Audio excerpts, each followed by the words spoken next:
강 PD고요. 네, 저는 정치부로 돌아온 강기정 기자입니다. 저는 정치부 이영지 기자입니다. 대권 시기가 빨리 돌아가다 보니까 이번 인사에서 편집장님이 저기 계시지만 바뀌셨잖아요. 네네. 그래가지고 강기정 기자가 원래 군포에 네. 내가 만난 군포 열심히 찍고 우리 군포 시장 만나고 그랬는데 네네네. 뭐 한 달 만에 갑자기 갑자기 본사로 다시 불려왔어요, 정치부로. 네네네. 어제 이제 김동연 도지사가 현 도지사가 이제 SNS에 의미심장한 글을 올리면서 좀 거의 뭐 대권에 선언하는 거 아닌가 그런 뉘앙스가 완전 강하게 풍겨졌고요. 또 이준석 의원이 또 홍대 앞에 나가가지고 기자회견하면서 포스트 펭귄이 되겠다. 그때 선언한 거고, 또 보수 쪽에서는 김문수 전 도지사가 또 그 여론조사에서 굉장히 높게 나왔잖아요. 그 강기정 기자가 이제 언제부터 도지사를 쭉 봤는데 그분들이 거의 다 지금 나와 계시잖아요. 대권에 명단에 거론되고 계시잖아요. 네, 그거 한번 얘기만 해주세요. 일단은 제가 2012년에 경인일보에 입사를 한 이후로 한 거의 10년 정도 정치부에서 근무를 했는데, 그때 이제 대선이 2번 있었거든요.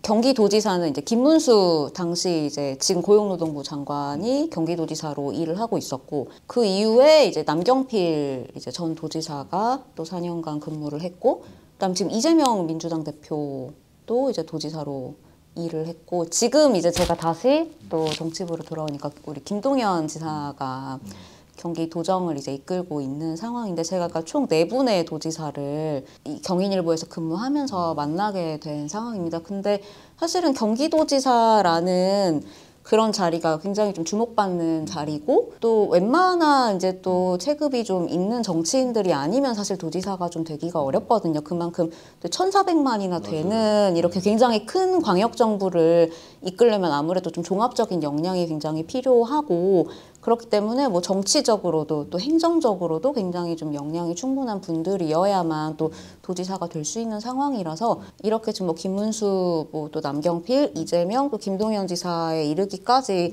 전부 다 어쨌든 잠재적 대선 주자로서 굉장히 주목받고 그런 상황이 계속 이어져 왔거든요. 근데 이게 좀 제가 굉장히 좀 오랜만에 정치부에 돌아와서 좀 굉장히 좀 신선하다라고 느낀 거는, 경기도지사로 이제 활동하는 분들이 이렇게 뭐 잠룡으로 주목을 받아왔던 거는 사실이지만, 이렇게 한꺼번에 그러니까 전 현직 도지사 분들이 전부 다 이제 대선판에서 이렇게 좀 여야 이제 뭐 1위 주자로 또 거론이 되고, 또 한 분은 또 야권의 어떤 플랜 B 주자로서 주목을 받는 이런 상황들이 좀 굉장히 좀 이례적이고, 저도 대선을 제가 2번 이제 취재를 직접 하고, 또 한 번은 이제 직전에 이제 윤석열 대통령과 이재명 민주당 대표가 이제 대선도 굉장히 유심히 봤는데, 3번의 대선을 보면서 좀 저도 처음 보는 현상이어서 그만큼 좀 경기도의 정치적 위상이 많이 좀 높아졌구나, 그런 생각을 좀 하게 됐습니다.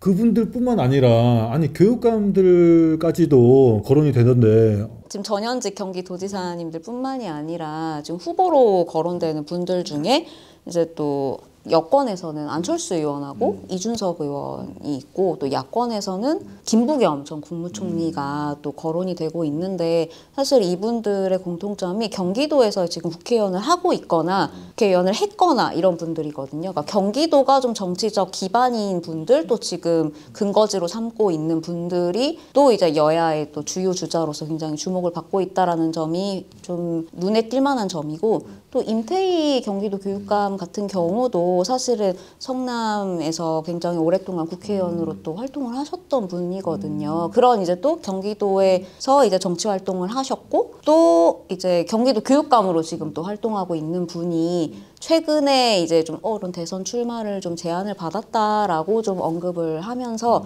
이게 정말 잘하면 현직 도지사와 현직 도교육감이 모두 다 대선에 출마하는 좀 마찬가지로 처음 보는 상황이 좀 연출될 수도 있지 않을까라고 저희는 좀 기대하고 있습니다. 그러니까요. 그렇게 좀 경기도에서 이렇게 인재들이 많이 나오는 거는 네. 그냥 좋은 현상 같은데, 이번은 이제 그 김동연 도지사하고 이준석 그 의원은 어쨌든 어제 아까 초반에 제가 말씀드렸듯이 어제 그 SNS에 올리면서 그 뉘앙스가 굉장히 강하게 풍겨졌고 이준석 의원은 그 기자회견을 했으니까 그 확실한 겁니까? 이준석 의원은 뭐 거의 100%? 네. 네. 그 홍대 입구역에서 네. 본인이 이제 내건 슬로건이 젊은 정치로 바꿔야 된다, 세대 맞아요. 교체를 해야 된다 맞아요. 이런 거니까 이제 홍대 입구역까지 가서 그 뭐 영상 보니까 청년들도 많이 왔더라고요. 맞아요. 그래서 같이 얘기하면서 출사표를 사실상 던졌다고 맞아요. 네, 해석이 되고 김동연 지사는 제가 계속 뭐 SNS도 그렇고 팔로우를 하면서 이제 느낀 거는 뭐 그 지난해까지는 그냥 정부에 대한 비판 강도만 조금 높이는 정도로 이야기를 해왔었는데 그 계엄령 사태가 터지고 그 이후부터 점점 더 조금씩 그 강도가 더 거세지더라고요. SNS 말하는 것도 그렇고 기자회견 하셔서 답변하시는 것도 계속 강도가 세지셔서 설 연휴 때, 설 연휴 전에 이제 뭔가 메시지를 던져야 설 연휴 같이 보내면서 뭐 밥상 위에 오를 수 있다는 말이 있잖아요. 네네. 그런 거를 이제 노린 듯이 김동연 지사님도 뭐 민주당에 대한 비판까지 하면서 자기 역할을 하겠다 이렇게 말을 한 걸 보니까 앞으로 뭐 조금 더 얘기를 좀 더 강하게 하실 생각이시지 않을까. 최측근 분들은 어떻게 좀 반응이 어때요? 대선에 관련해가지고 부인하시지 않으시는 걸로 그냥 알고 부인도 있습니다. 하지 않고 그렇게 막 긍정적인 대답도 하지 않고 약간 애매한 지금 그 대답을 하고 계시는 근데 중인가요? 조금 첨언을 하면 네. 설 연휴 기간 중인 1월 28일에 그 SBS 이제 유튜브에 김동연 지사가 출연을 했는데 아, 그때 이제 워딩이 굉장히 저는 인상적이었거든요. 그러니까 제가 느끼기에도 그 전에는 좀 뭐 말 앞에 수레를 뭐 둬선 안 된다라든지 좀 굉장히 좀 대선 출마에 대한 질문이 계속적으로 있었지만 좀 이렇게 조심하는 그런 모습을 보였다라고 하면은 1월 28일 그 유튜브에 출연했을 때 워딩은 사실은 지금 여론조사가 굉장히 많이 시행이 되고 있는데 여론조사에서 뭐 지금 뭐 야권에서는 뭐 이재명 대표가 계속 1위를 달리고 있고 여권에서는 김문수 장관이 이제 1위를 각각 달리고 있는 상황이거든요. 근데 김동연 지사는 전체 이제 뭐 후보군들 중에서는 지지율이 이제 1~2% 정도로 나오고 있는 그런 상황이라 그런 거에 대한 질문이 이제 유튜브 촬영 과정에서 제기가 됐는데 사실은 뭐 어떤 미국 이제 그런 대학 축구 이제 그런 거를 이제 비유를 하면서 1, 2등만 반드시 우승하는 건 아니다. 결국에 플레이오프를 치르고 그 플레이오프에서 승부가 나는 거다. 그래서 지금은 지지율이 본인이 다소 좀 낮아 보일 수 있지만 결국에는 해봐야 안다라는 굉장히 어떻게 보면 좀 직접적인 그러네요. 네, 워딩을 하셨네. 워딩을 이제 한 게 저는 굉장히 인상 깊었거든요. 그래서 그동안에 조금 이제 대선 출마에 대해서 말을 아끼던 모습하고는 이게 좀 상당히 좀 달라진 모습이라 좀 설 연휴를 기점으로 좀 김동연 지사의 행보도 굉장히 좀 적극적으로 변했다라고 좀 해석이 가능할 것 같습니다. 그러니까 계속 SNS로 이렇게 올리시더라고요. 그런 거 보니까 이분이 말은 그렇게 해도 그러니까 28일 날 확실하게 그게 느껴졌네요. 그게 뭐 다 대신하네요. 그거 말 그게.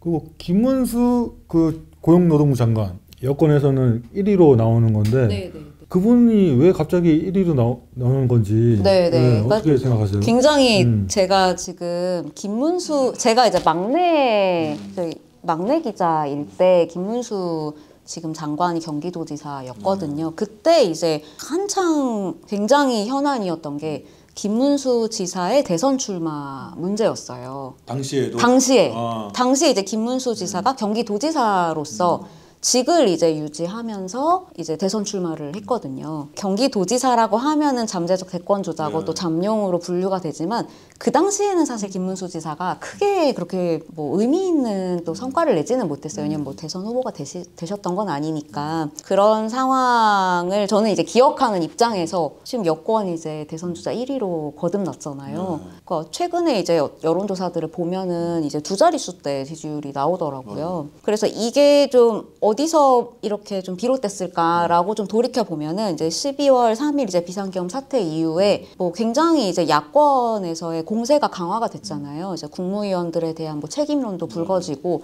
그때 이제 12월 10일에 민주당 쪽에서 국무위원들이 이제 사과를 해라라고 요구를 했는데 그때 유일하게 김문수 장관만 사과를 거부했거든요. 인사를 안 했죠. 네네네네. 그 본회의장에서. 그러니까 다른 이제 국무위원들은 이제 이렇게 인사를 했는데 김문수 장관만 이제 자리에서 이제 앉은 상태로 사과를 이제 거부했거든요. 맞아요. 네, 그 부분이 아마 지금 사실은 비상계엄 사태 그리고 또 탄핵소추안이 국회에서 의결된 이후에 이 비상계엄이 과연 내란인지 그리고 또 탄핵이 이루어져야 되는지에 대해서 굉장히 좀 여론이 충돌하고 있는 것도 사실이거든요. 또 이제 대통령 지지층의 찬반 여론이 굉장히 이제 부딪히고 있는 상황에서 김문수 장관의 좀 그런 행보들이 아마 대통령 지지층에게는 굉장히 좀 어필이 된 게 아닌가라는 생각이 좀 들었습니다. 그래서 그런 부분들이 아마 지금 여권 대선 주자 1위로까지 거듭나는데 좀 주된 영향을 미치지 않았나라는 생각이 들어요. 근데 정작 김문수 장관은 기자들이 이제 여권 지금 대선 주자 1위로 부상하고 있는데 어떻게 생각하냐라는 질문이 있었는데 그 부분에 대해서는 뭐 국민들이 얼마나 답답하면 그러겠냐라면서 이제 대선 출마에는 굉장히 좀 말을 아끼는 모습을 보였고 사실은 조기 대선으로 뭐 간다라는 아직 뭐 확신도 없지 않냐, 뭐 탄핵은 돼서는 안 된다라고 입장을 이제 고수를 하면서 뭐 이런 부분들이 좀 대통령 지지층에게 조금 더 이제 어필을 하는 그런 양상으로 이어지지 않을까라고 생각합니다. 맞아요. 네. 그래서 그 장면이 되게 많이 회자가 되고 네, 네. 지금도 뭐 유튜브에서 많이 네, 사람들이 네, 네, 네. 그렇게 보고 있는 상황이고 본인은 근데 거부를 회피를 하시는 상황인가 봐요. 일단은 이제 본인의 어떤 이런 지지율이라든지 그런 지지도가 결국에는 대통령 지지층에게서 비롯됐다라고 생각을 하면 좀 뭐 조기 대선이라든지 이런 부분에 있어서 굉장히 강하게 확신을 가지고 행보를 했을 경우에 오히려 좀 반작용이 발생할 수가 있잖아요. 그렇기 때문에 뭐 조기 대선 출마라든지 또 어쨌든 뭐 탄핵 문제라든지 그런 부분에 있어서 좀 현재 또 장관이기 때문에 좀 적극적으로 또 본인이 발언을 하거나 좀 관련 행보를 하기가 오히려 좀 어려운 상황이고 근데 또 그런 모습이 오히려 또 대통령 지지층에게는 좀 어필을 하는 요인으로 작용하지 않을까라고 생각합니다. 그리고 또 안철수 의원하고 그 임태희 교육감은 또 좀 어떤 얘기를 하시던가요? 근데 사실 안철수 의원이랑 임태희 교육감은 그 앞에 말했던 뭐 김동연 지사나 뭐 저기 뭐 이준석 의원에 비해서 더 노골적으로 막 그렇게 대선 출마를 이야기한 편은 아니어가지고 근데 이분들도 계속 뭐 어디 가실 때마다 대선 출마에 대한 질문은 꽤 꾸준히 들으시는데 그렇다 아니다라는 답을 확실하게 하고 있지는 않은 걸로 알고 있고 근데 임태희 교육감의 경우에는 만약에 그 출마를 지금 출마 의향이 있는 걸로 어쨌든 저희 신문이랑 보도 통해서 확인이 됐는데 그 임태희 교육감이 출마를 하면 아까도 말했지만 그 현직에 계신 경기도 교육감이랑 현직에 있는 김동연 경기도지사 둘 다 출마를 하게 될 경우에 그 공백이 생길 수도 있다는 점도 그럴 가능성도 배제할 수 없다는 게 또 그 얘기가 좀 나오고 있는 거군요. 또 공백이 그렇게 생기면은 또 이게 1,400만이 있는 또 큰 도시다 보니까 이번에 사실 12.3 비상계엄 사태 때 굉장히 또 국민의힘 정치인들 중에서는 좀 다른 행보로 주목을 받은 정치인이거든요. 그러니까 이런 탄핵소추안 의결이라든지 뭐 또 김건희 여사에 대한 특검법 이제 의결이라든지 이런 과정에서 국민의힘의 어떤 당론과는 조금 다른 행보를 보여서 오히려 그런 부분들이 좀 소신 있는 행보로 평가받기도 했지만 또 국민의힘 내부에서는 좀 당론을 이제 좀 지키지 않은 좀 이렇게 혼자 좀 다른 행보를 걷는 거에 대해서 좀 심하게 얘기하면 좀 배신 행위다라고까지 좀 이렇게 이야기가 나오기도 했었기 때문에 어쨌든 뭐 이런 당내에 좀 그런 내부적인 비판이라든지 그런 부분들을 좀 넘어야 할 산으로 좀 거론이 되지만 어찌됐든 좀 대선에서 조기 대선판에서 좀 중도 보수층을 그래도 좀 자극할 수 있는 그런 또 인사로 분류가 되기 때문에 뭐 이준석 사실은 개혁신당 의원도 마찬가지로 그런 중도 보수 표심을 좀 가져올 수 있는 인사로 같이 평가를 받고 있거든요. 그래서 보수 표심의 어떤 분열을 야기할 수 있다라는 그런 또 평가를 받으면서도 또 지금 현재 국민의힘이 좀 약하다고 평가받는 그런 중도 보수의 표심을 자극할 수 있는 분들이기 때문에 또 경기도 어쨌든 국회의원이시잖아요, 두 분 다. 그래서 굉장히 좀 앞으로의 행보가 좀 주목되는 그런 분들입니다. 이제 이준석 의원이 화성으로 와가지고 국회의원이 됐잖아요. 이 이준석 의원이 좀 약간 저 댓글로 보면은 약간 뭐 좋은 거 반, 안 좋은 거 반인데 자기 집도 못 지키면서 뭐 네가 대선 나가냐 뭐 이런 얘기도 많이 댓글에 있고 하거든요. 이분이 될지 안 될지가 좀 이슈가 되는 것 같아요. 그 부분에 대해서. 저는 개인적으로 이준석 의원이 나와서 될 수도 있겠다 라는 생각이 들더라고요. 왜냐하면 화성에 와가지고 본인 전략을 잘 짜가지고 와가지고 여기서 됐으니까, 국회의원이. 그 이후에도 보면은 응원하시는 분들도 많고 하니까 될 수도 있겠다는 생각이 드는데, 두 분의 의견은 좀 어떠신지. 이준석 의원은 이번에 출마한다는 거 이제 기자회견 할 때 유튜브로 저는 봤었는데, 생중계로 봤었는데, 기자들 질문에 답하는 모습이나 이런 거에서 되게 인상 깊었던 게, 어떤 기자가 뭐 단일화할 생각이 있냐 이런 거를 물어봤는데 이준석 의원이 딱 잘라서, 그러니까 나는 지금 이기려고 나온 거지 뭐 그냥 이번에 40살 됐다고 해서 그냥 한번 나가보려고 나가는 거 아니니까, 뭐 나는 나의 길을 갈 거고 지금 이 상황에서 자기랑 이 그 방향이 맞는 사람은 찾아볼 수 없었다, 이렇게 딱 말을 하더라고요. 그래서 그 장면을 보면서 이게 이준석 의원이 중도층이나 젊은 층들을 끌어모을 수 있는 그런 매력 포인트, 어필 포인트가 아닐까라는 생각이 들어가지고, 저는 개인적으로는 지금의 그 마음이 변치 않고 뚝심 있게 좀 밀고 나갔으면 좋겠다는 생각은 들었었습니다. 그렇게 하면은 한 표 던질 생각이 있으십니까? 나중에 생각해보도록 하겠습니다. 네, 후보로 어쨌든 나와야 되니까. 네, 강기정 기자는 좀 어떠세요? 네. 이준석 의원이 저는 이제 일요일에 그 홍대 앞에서 기자회견을 했었을 때 가장 좀 인상 깊었던 이제 메시지 중에 하나가 좌도 아니고 우도 아니고 앞으로 함께 가자라는 메시지였거든요. 그러니까 이게 사실은 좌도 우도 좀 굉장히 피로도가 높은 상황인 것 같아요. 네, 그런 유권자들이 좀 상당히 좀 생각보다 많을 걸로 좀 많더라고요.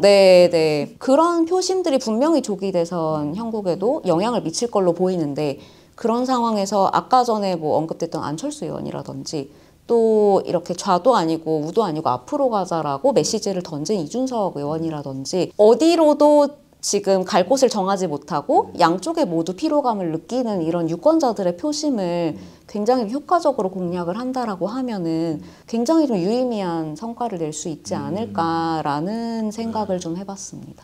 어쨌든 두 분 다 굉장히 긍정적인 대답을 들었고요. 조기 대선이 좀 빨리 돌아가는 만큼 저희가 이제 앞으로도 이런 인터뷰 자료를 마련해서 전달을 해드릴 건데요. 이거는 어쨌든 탄핵이 인용이 되는 상황이 돼야 어쨌든 그게 진행이 되는 거니까, 그거를 염두에 두고 하는 건 아니고 그냥 그런 상황이 이제 펼쳐지니까 저희가 이걸 찍은 거니까 너무 오해하지 마시고요. 오늘 수고하셨습니다. 네, 감사합니다.